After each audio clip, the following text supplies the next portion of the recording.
आणखी एक महत्त्वाची बातमी आहे ती आपण पाहूयात। एक मोठी बातमी, सुनेत्रा पवारांनी उपमुख्यमंत्री पदासाठी होकार दिलेला आहे। नरेश अरोरा सुनेत्रा पवारांचा निरोप घेऊन मुंबईकडे आलेले आहे। तर सुनेत्रा पवारांनी उपमुख्यमंत्री पदासाठी होकार दिलाय। नरेश अरोरा हे निरोप घेऊन मुंबईसाठी निघाले आहेत।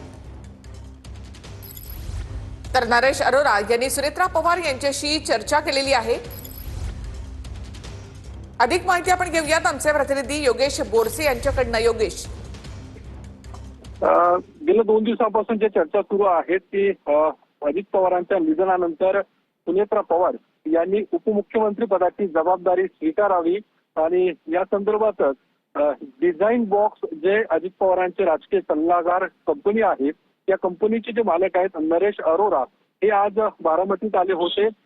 बारामती यासाठी आले होते, त्यांना राष्ट्रवादीच्या वरिष्ठ नेत्यांनी बारामतीत त्यांना पाठवलं होतं आणि आज बारामतीत येऊन त्यांनी सुनेत्रा पवार, पार्थ पवार, जय पवार एकूणच पवार कुटुंबियांशी चर्चा केलेली आहे। आणि ज्या पद्धतीने राष्ट्रवादी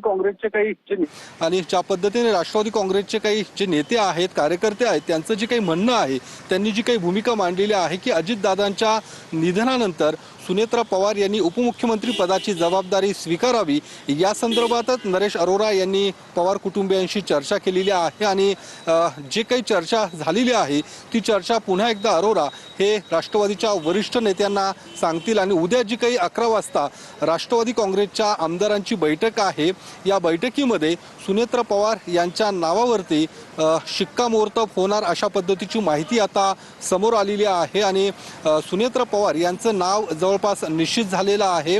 त्यांच्याकडून देखील तसा सकारात्मक प्रतिसाद हा देण्यात आलेला आहे आणि अशाच हा जो काही निरोप आहे तो आता राष्ट्रवादीच्या नेत्यांना आज रात्री किंवा उद्या सकाळपर्यंत अरोरा हे देतील आणि त्यानंतर उद्या या बैठकीमध्ये कदाचित सुनेत्रा पवार यांचं नाव देखील जाहीर होण्याची शक्यता आहे।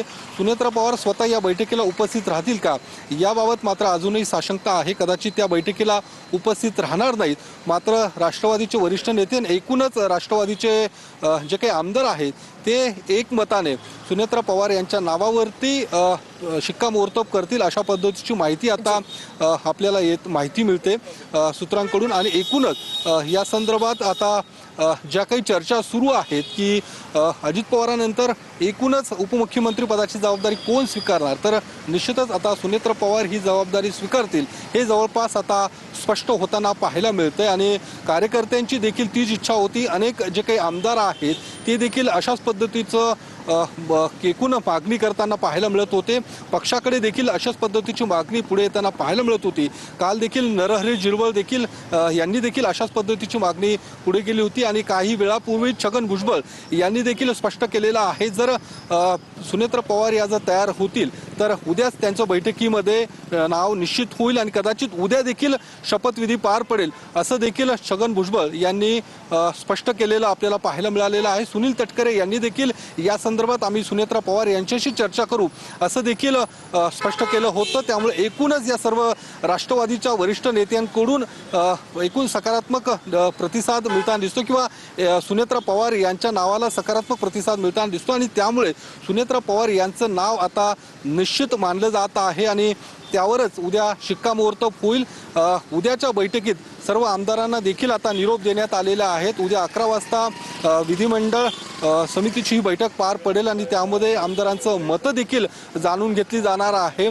आपण जर बघितलं तर काल ज्यावेळी अजित पवारांवरती अंत्यसंस्कार पार पडले त्यानंतर बारामतीतल्या कार्यकर्त्यांचं देखील तेच म्हणणं होतं की या पुढच्या काळामध्ये बारामतीतला जो काही विकास सुरू आहे तो जर या पुढच्या काळात असाच सुरू ठेवायचा असेल तर सुनेत्रा पवार यांच्याकडे ती जबाबदारी देण्यात यावी। त्यासोबतच पक्षाची धुरा देखील सुनेत्रा पवार यांच्याकडेच देण्यात यावी अशा पद्धतीची भूमिका राष्ट्रवादीचे कार्यकर्ते आणि एकूणच नेत्यांकडून पुढे येताना पाहायला मिळत होती आणि तशाच पद्धतीने पक्ष देखील त्या संदर्भातली भूमिका किंवा तशा पद्धतीचा निर्णय घेताना पाहायला मिळतोय। एकूण महायुतीमध्ये राष्ट्रवादी काँग्रेस ही सत्तेमध्ये सहभागी आहे त्यामुळे निश्चित भाजपकडून देखील तसाच सकारात्मक प्रतिसाद आहे। भाजपच्या देखील वरिष्ठ नेत्यांकडून सुनेत्रा पवार यांच्या नावाला हिरवा कंदील मिळताना पाहायला मिळतो, ते देखील याबाबत सकारात्मक असल्याचं बोललं जात आहे। त्यामुळे उद्याच्या बैठकीमध्ये सुनेत्रा पवार यांचं नाव हे जवळपास निश्चित केलं जाईल आणि त्या संदर्भातली घोषणा देखील उद्याच करण्यात येईल अशा पद्धतीची माहिती आपल्याला नक्कीच मिळते. योगेश, धन्यवाद.